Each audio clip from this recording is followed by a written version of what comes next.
Je sais que j'avais dit le mois, donc un par semaine, mais malheureusement, j'avais oublié qu'on est dans le temps des examens, j'ai beaucoup de projets et j'étais très occupé à l'école et en général. Donc j'étais pas vraiment là la semaine passée pour faire une vidéo.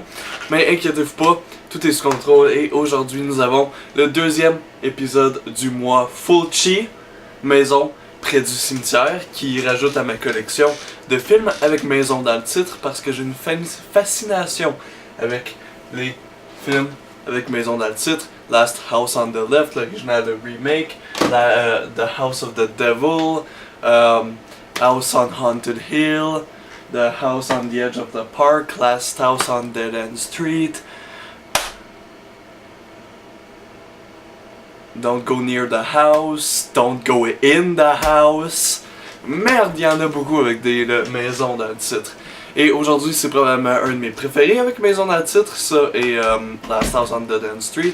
Il faut que je regarde The House on the Edge of the Park, ou comme Last House on the Edge of the Park, quelque chose de même.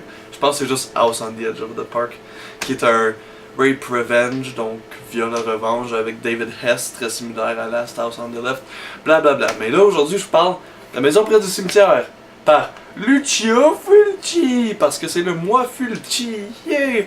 Et j'ai le DVD très cheap qui a coûté comme 4$. Et 4$ widescreen edition.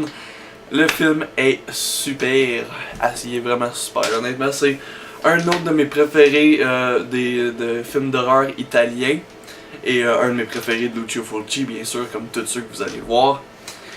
Et celui-là est un très étrange, qui est soit aimé ou détesté par même les fans de Fulci.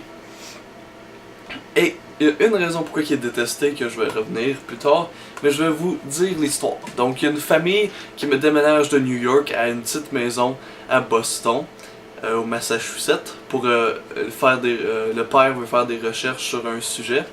Il rentre dans une maison où est-ce qu'il y a beaucoup de gens qui ont disparu avant, mais ça ils savent pas. Après quelques jours, ils constatent que leur fils entend des voix, voit une personne, la gardienne est étrange, et il y a une cave qui est fermée. Donc, cliché numéro 1, mais tu sais, c'est pas vraiment un cliché dans ce temps-là. Il y a une cave qui est fermée, ils ouvrent la cave, tout ça, ils vont voir, ils vont inspecter, ils trouvent rien. Jusqu'à temps qu'il y a des choses qui commencent à être étranges, le petit gars il entend des voix, la gardienne elle disparaît parce qu'il voulait visiter la cave. Et ils réalisent plus tard qu'ils sont dans la maison de Dr. Freudenstein, je sais pas vraiment comment prononcer son nom, c'est une langue différente, très étrange. Ils découvrent qu'ils vivent dans cette maison-là et Dr. Freudenstein, c'est un homme qui était un docteur et tout ça, il faisait des recherches lui aussi dans la maison.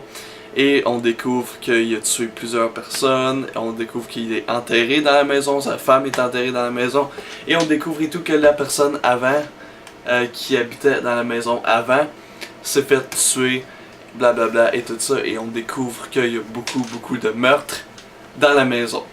Honnêtement, c'est encore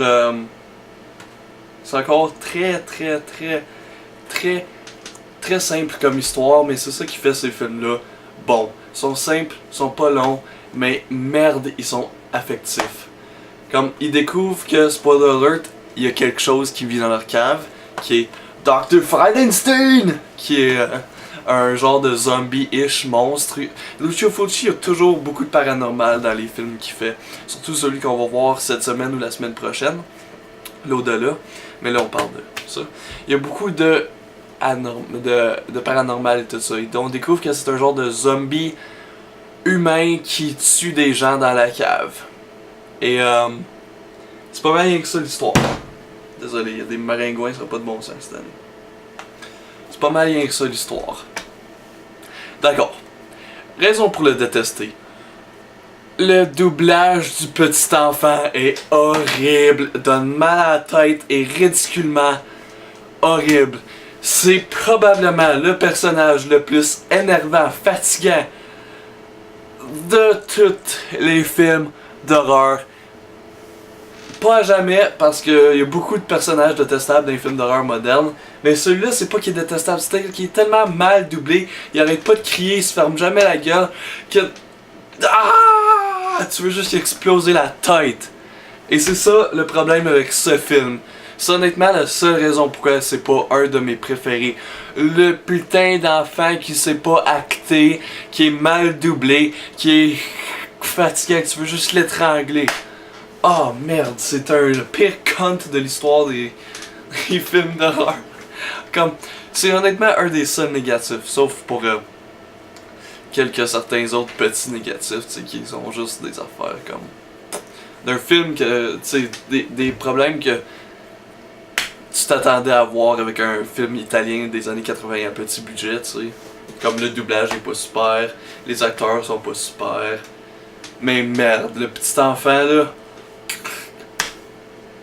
Autre chose qui est vraiment bon par exemple, c'est les effets spéciaux. C'est vraiment des bons effets spéciaux. C'est ça avec la plupart de ces films du genre le italien, tout ça. Les effets spéciaux sont vraiment qu'est-ce qui rend le film magique.